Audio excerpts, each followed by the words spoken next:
नमस्कार.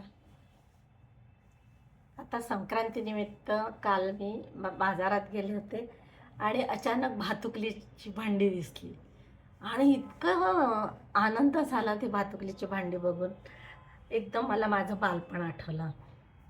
तेव्हा आम्ही नागपूरला राहायचो आणि भातुकली खेळायला मला खूप आवडायचं. मी तर 7व्या वर्गापर्यंत भातुकली खेळली आहे.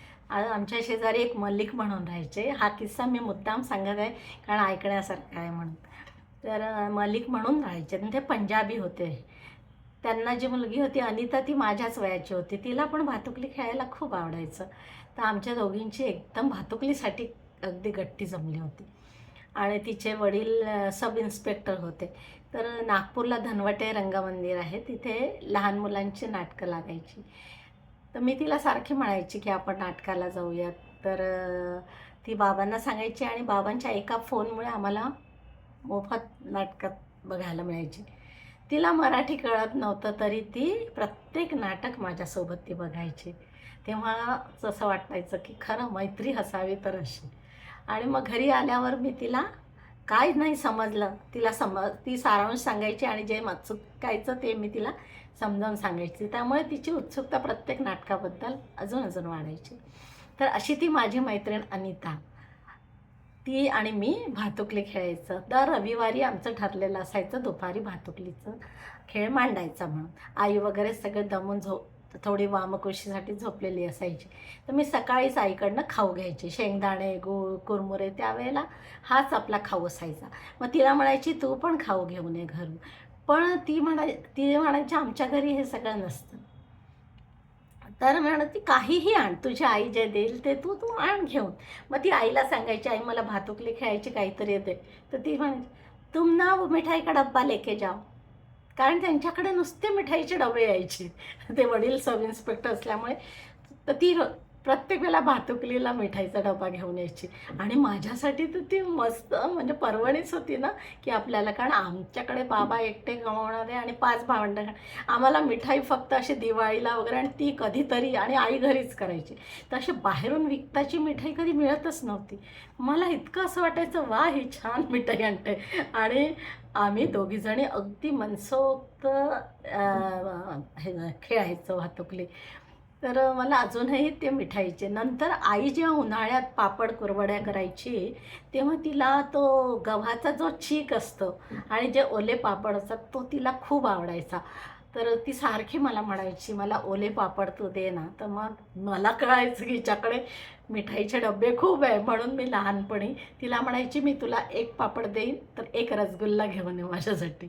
मला आज आठवलं की खूप हसू येतं कारण आपलं बालपण असंच असतं ना, अगदी इनोसंट. मी तिला म्हणायची तू मला एक रसगुल्ला दे, कारण मला रसगुल्ला मिळत नव्हता आणि तिला ओला पापड तिला मिळत नव्हता.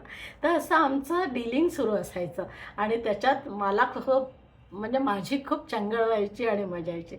तर काल मी ती भातुकलीची भांडी जेव्हा बघितली तर मला हा भातुकलीचा खेळ तिचा आठवला आणि तिची पण खूप प्रकर्षाने आठवण झाली. आता माहिती नाही ती कुठे आहे. तर आजची माझी कविता या भातुकलीवरच आहे. भातुकलीचा खेळ न्यारा. ऐकूया. भातुकलीची भांडी बघून आजही होतो आनंद. भातुकलीची भांडी बघून आजही होतो आनंद. भातुकली खेळण्यात व्हायचा परमानंद. भातुकली खेळण्यात व्हायचा परमानंद. मनी वाटे आईसारखा मांडावा छोटा संसार. मनी वाटे आईसारखा मांडावा छोटा संसार. तिच्यासारखा करावा आपणही पाहुणचार. तिच्यासारखा करावा आपणही पाहुणचार. गूळ शेंगदाणे पोहे कुरमुरे खाऊची नव्हती कमी. गूळ शेंगदाणे पोहे कुरमुरे खाऊची नव्हती कमी. कुरमुराचा भात शेंगदाणा लाडू हीच खेळातली मेजवानी. कुरमुराचा भात शेंगदाण्याचा लाडू हीच खेळातली मेजवानी. मैत्रिणींसोबत खेळण्याची नेहमीच असे घाई. मैत्रिणींसोबत खेळण्याची नेहमीच असे घाई. एक व्हायची बाबा अन दुसरी व्हायची आई. एक व्हायची बाबा अन दुसरी व्हायची आई. बालपणीचा खेळ मग जणू सत्यात उतरला. बालपणीचा खेळ मग जणू सत्यात उतरला भातुकलीच्या खेळाचा, मग विसरच पडला. भातुकलीच्या खेळाचा मग विसरच पडला. जुन्या आठवणींना आज मिळाला पुन्हा उजाळा. जुन्या आठवणींना आज मिळाला पुन्हा उजाळा. मनमोर झुलू लागले बालपणीचा हिंदोळा. मनमोर झुलू लागले बालपणीचा हिंदोळा.